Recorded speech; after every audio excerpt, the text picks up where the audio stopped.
Welcome back. Now, in the ever-evolving landscape of ESG investing, the Chief of Governance seems to be running into consistent challenges in South Africa, particularly within the private sector and state-owned enterprises like Eskom and Transnet. State governance, adherence to a King 4 and the risk of falling behind in ESG development are pressing concerns. In today's segment, we delve into the complexities around the ESG criteria. We dissect a governance pivotal role, investor confidence, and the challenge of achieving a balanced approach that aligns with the country's socio-economic landscape. All this now with Professor Peter Goss from UJ and Professor Alex van den Heever from the Wits School of Governance. Good afternoon to you both. Thank you so much for being with us today. Good afternoon. Maybe I'll start with an opening question around the governance. When we were brainstorming this conversation in the newsroom, we wondered if the G in ESG is silent.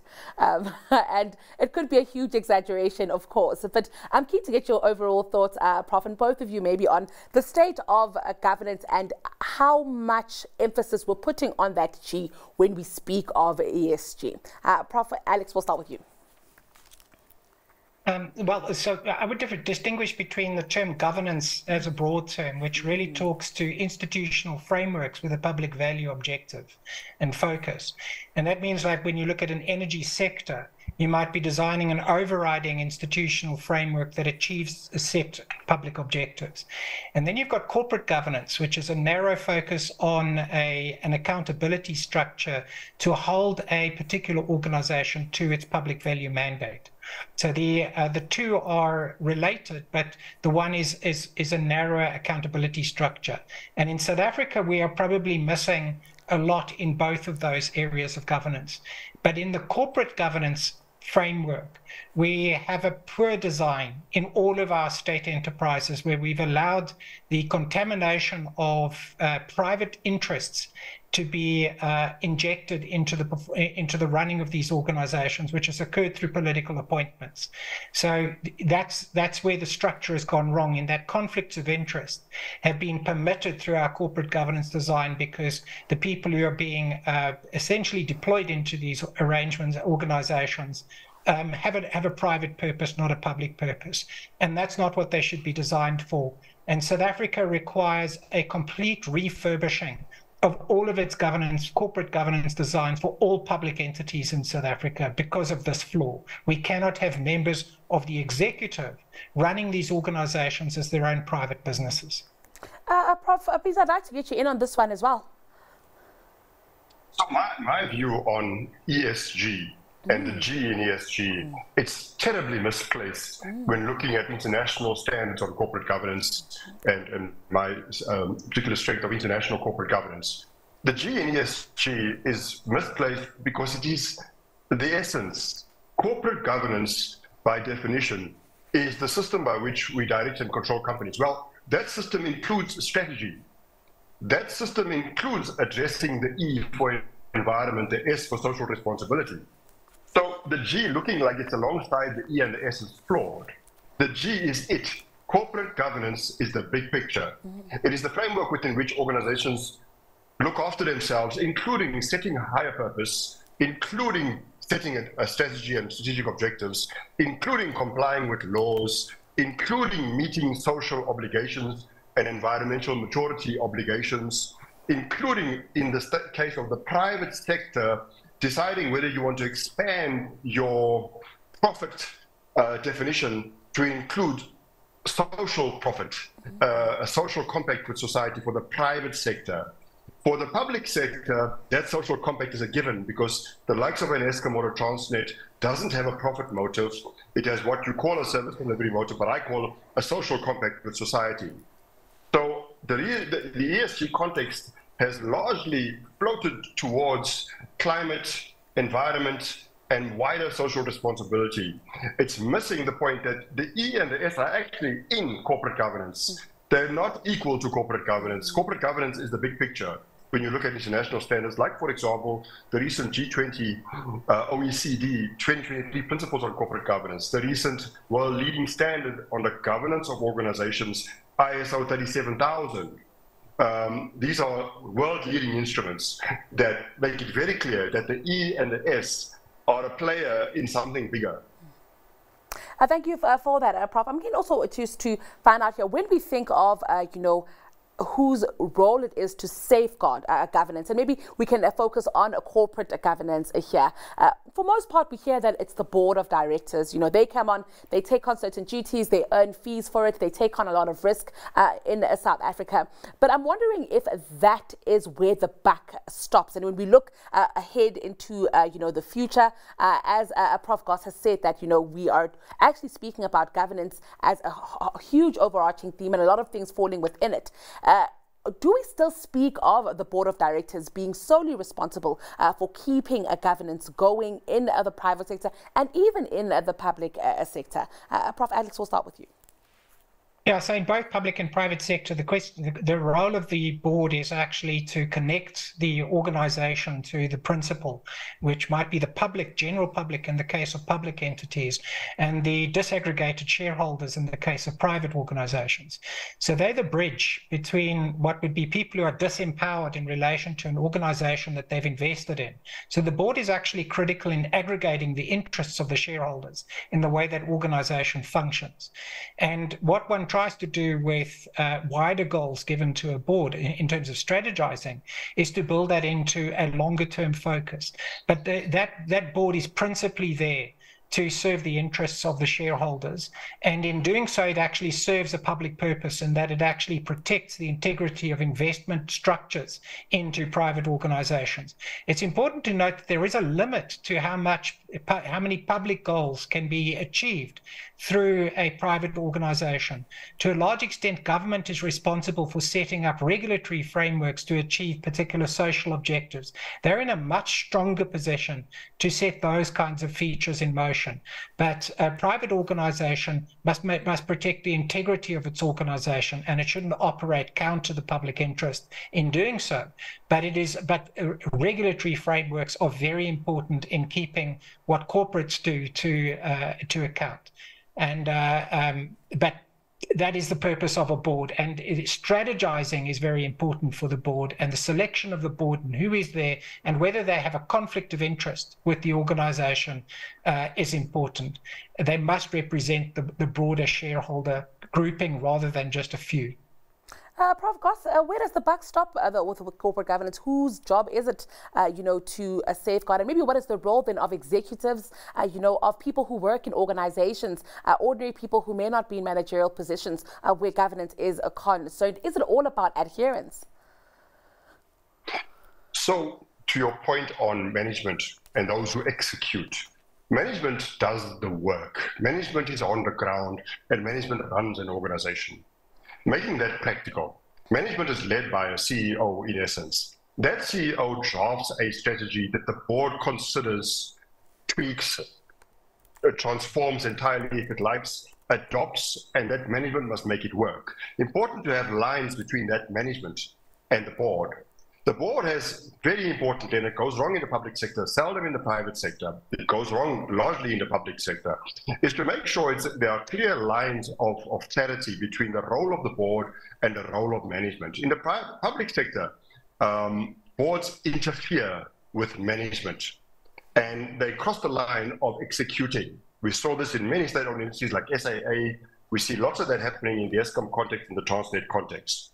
In the private sector, it gets clearer sometimes, but strong boards, driven largely by shareholder interest, where that does happen, shareholder interests present problems for boards. And we saw this in the Steinhoff scenario, where the board didn't remove itself enough from looking after only shareholder interests. I'd like to just make a little tweak to the view that boards work largely for shareholders.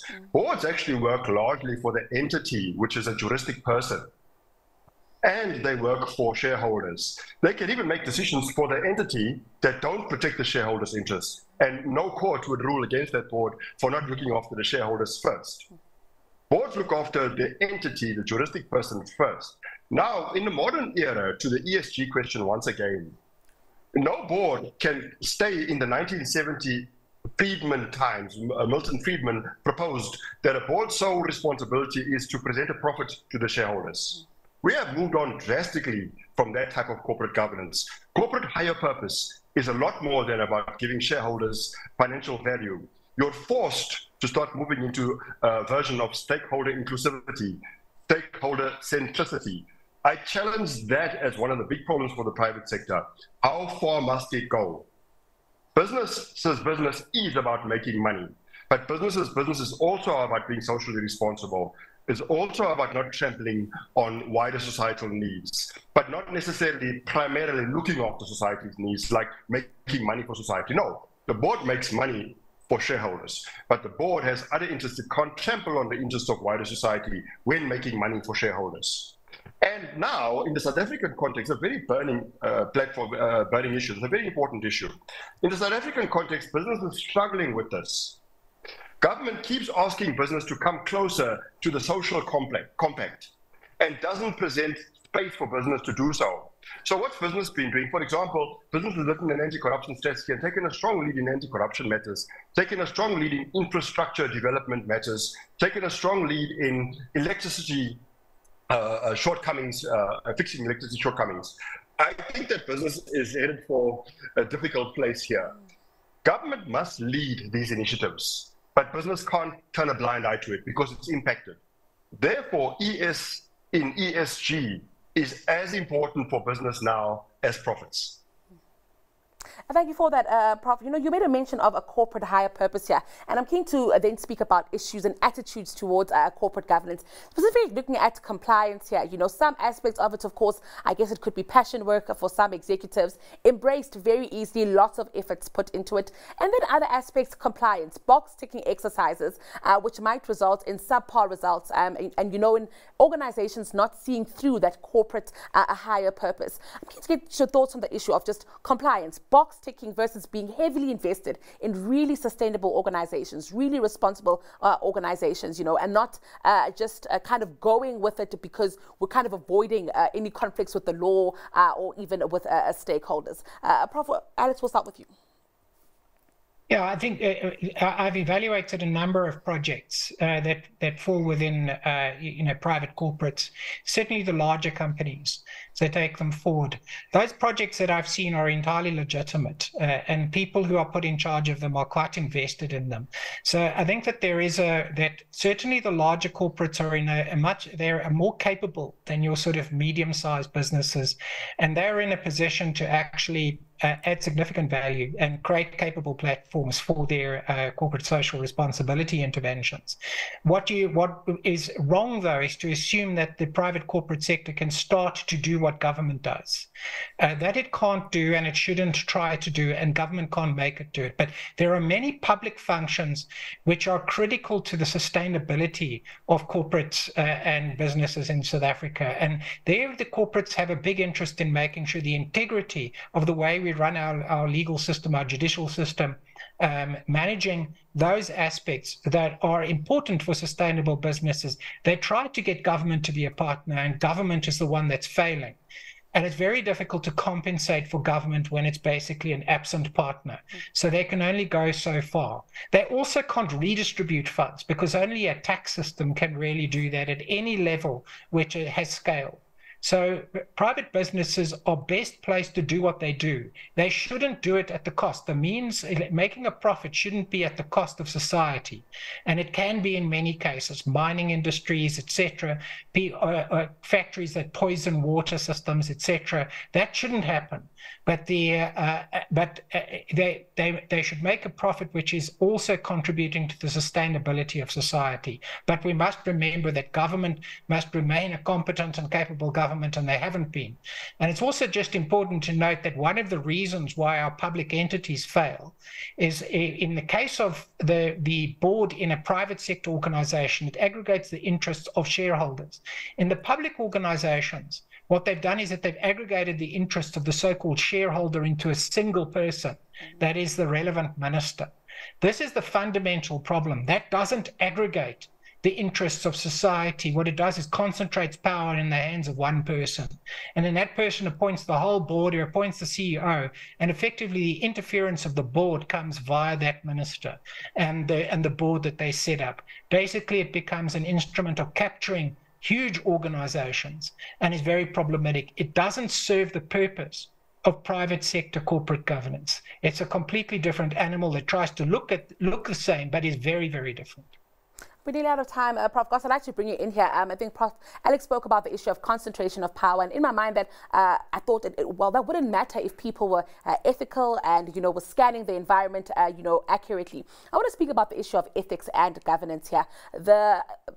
Naturally would think that those people who are in charge of even corporate governance would be ethical. But in my mind, there's a sort of a way we need to filter individuals, to ensure that we have efficient governance here. We don't always get it right. Is that human error? That's how it works. Because it's human beings and we're flawed by nature, governance is always going to be at the mercy of, what we get right and what we don't get right. But if we have the right standards, the right frameworks in place, then we can always be journeying towards good governance. Yeah, you're covering two questions, ethical leadership, and you mentioned compliance in this summation as well. I think it's very important to appreciate that the ethics question should revolve in corporate governance around ethical leadership, because the driver of good corporate governance in an organization is essentially the board, a governance structure. Its behaviors need to be driven on the basis of ethical leadership, but ethical leadership isn't just the rhetorical, be honest, be good, what is good for the self is good for others. It's much more than that. It is also effective leadership and owning effective leadership and accountability. The ethical leadership isn't a numbers game. It isn't a compliance game. It is the way you do things. So you must be very guarded in looking at the term compliance near ethical leadership and near corporate governance. Compliance is but an element of corporate governance, perhaps I believe the easiest element of corporate governance. Good corporate governance is about two elements. One, mandatory governance. Most entities exist by virtue of a law or a prescript of sorts that set out their founding instrument. The rubber hits the road when you have to get into the voluntary governance perspective. And that voluntary level is where you start saying, okay, I will adhere to my social responsibility. I will respect the environment. Often that's not prescribed enough. And that's where things go wrong. I'm very loath to make either governance or corporate governance in either the public sector or the private sector about compliance. It is certainly about ethical leadership. And I'm loath to leave it at the level of rhetorical ethical leadership. Effective ethical leadership, accountable ethical leadership, never in business. Unfortunately, Prof, we're out of time. I would have loved to keep engaging. So many more questions for you, but I'd like to thank you both for your time and generously sharing your views this afternoon. It's been an absolute pleasure. That was Professor Peter Goss, who is the Professor of Practice in Corporate Governance and Forensic Auditing at UJ, and Professor Alex van der Heever from the Wits School of Governance.